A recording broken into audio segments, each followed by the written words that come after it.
The Carolina Hurricanes have now won 5 straight games and sit in first place in the Metropolitan Division. Jared Ellis joins us to discuss what's been the keys to the success of the Canes and what they may do at the trade deadline. All that and more coming up on the Locked On NHL podcast. You're Locked On NHL, your daily podcast on the National Hockey League. Part of the Locked On Podcast Network, your team every day.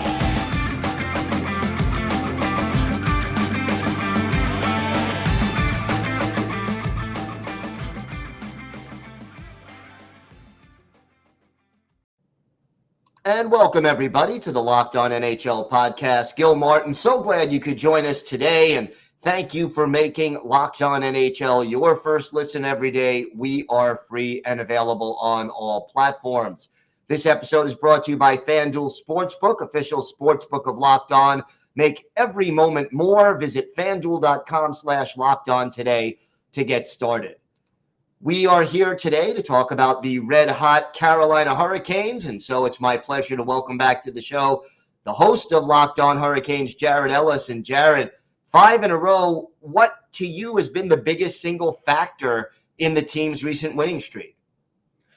Yeah, like we were talking about before, we even started recording. Time flies by, blink of an eye. It's 5 games now.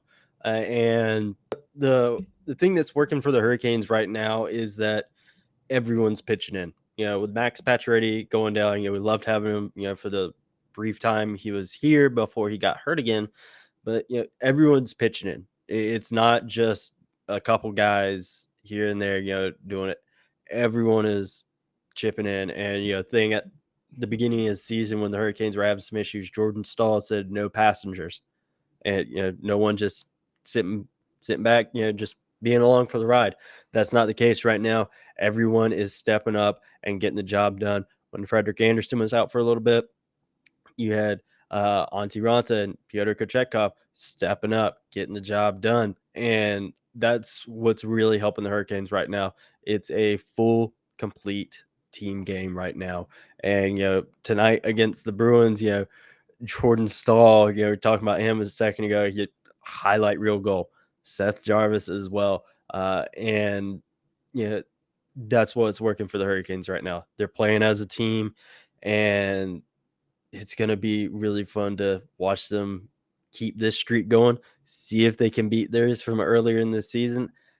Like we said, time goes by in the blink of an eye. Before we know it, they could be beating that streak from earlier in the year.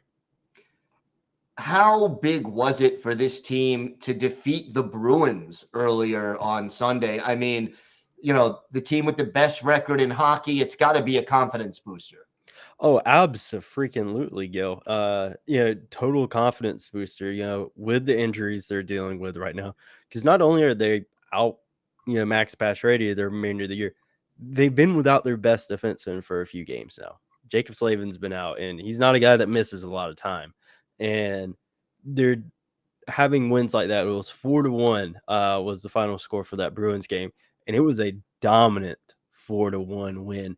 They really, going into that game, I think a lot of people expect a real back and forth, real close game. Two of the best teams in the NHL going at it.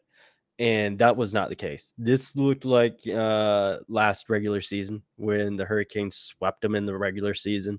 And I think it's a real confidence booster. They're like, oh, heck yeah, we can go out there, beat the Bruins, beat the brakes off of them. And I think that really helps their confidence. And especially these guys that have been around since that conference final run where they got swept by the Bruins. I remember talking about that with you and some other folks last season about that mental aspect where they used to get bullied by the Bruins. They're the ones bullying the Bruins now. And I saw this stat on shortly before I left work tonight when I was scrolling through Twitter. The Bruins have not won inside PNC Arena since May 2019, back in that conference final. Very impressive. And like you said, a big confidence boosting win. Talk to me a little bit about the goaltending, because right now it's like they're 3 deep organizationally, that all 3 goaltenders who have played a lot this year have played well. Yeah, I think that's it's a great problem to have. And, compared to where the Hurricanes, been 5-10 years ago, you would kill for something like this. And, it's a testament to the front office of the depth of an organization they built here in the NHL and then the AHL as well, of bringing quality guys in and doing their research and getting things the way they need to be done. Frederick Anderson, he missed a significant amount of time this year, had a Vezina caliber season last year. Had he not gotten hurt when he did, he probably would have been a finalist for that. Antti Ranta, he stepped up in Freddie's absence. Pyotr Kochetkov taking the Hurricanes fan base and the league by storm with just how good he was during his stint in the NHL this season. And, we'll see him back because inevitably something's going to happen.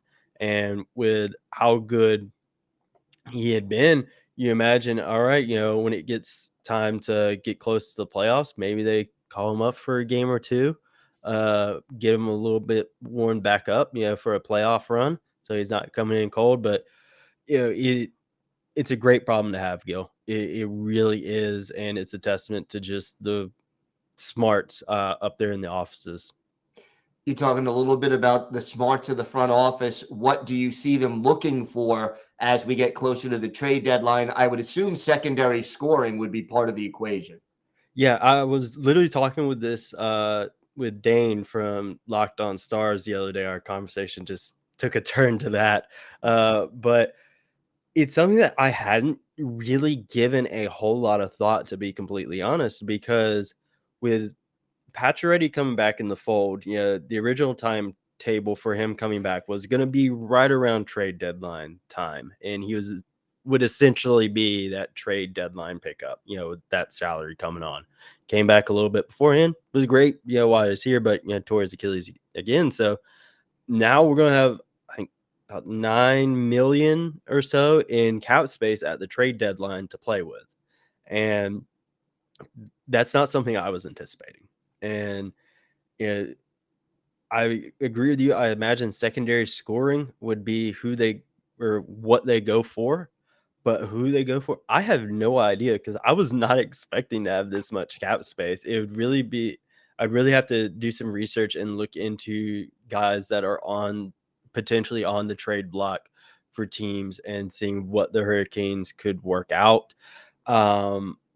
I imagine it'd probably be a rental. I don't see them, making any sort of long-term pickup. I mean, unless they're able to work something out, you never know. It could change day to day. By the time, we get done recording, they could be on the phone with someone, getting a trade done and an extension. You never know. But I would imagine it'd be secondary scoring in some form or fashion, considering that was Pacioretty's role. That was why he was brought in, with replacing Niederreiter. We'll just have to wait and see. Well, it'll be interesting. Why don't you tell our viewers and our listeners where they could find the podcast, where they could find you on social media, if they want to keep track of the Hurricanes for the rest of the season? Yeah, you can find me on Twitter at Jared Ellis _96. You can find the show on Twitter and Instagram at LO_Hurricanes. And you can find the show on YouTube at Locked On Hurricanes and on streaming wherever you get your podcast. It's going to be wherever you're listening to this one right now. All right, Jared, always a pleasure. Thank you so much for joining us today. Always a pleasure, Gil. Today's episode is brought to you by your friends at FanDuel. This year, the only app you need at your Super Bowl party is FanDuel, America's #1 sportsbook. We're really excited about our new sports betting partner for Locked On, because they're the #1 sportsbook in America, FanDuel. And if you're new to FanDuel, that's even better, because they have so many great features that make betting on sports fun and easy. Download FanDuel now so you could bet on Super Bowl 57 with a no-sweat first bet. You'll get up to $3,000 back in bonus bets if your first bet doesn't win. FanDuel lets you bet on everything from the money line to point spreads to who will score a touchdown. The FanDuel Sportsbook app is safe, secure, and super easy to use. And best of all, you can get paid your winnings instantly. So join FanDuel today at FanDuel.com/LockedOn to claim your no-sweat first bet on Super Bowl 57. That's FanDuel.com/LockedOn. Make every moment more with FanDuel, official sportsbook partner of the NFL.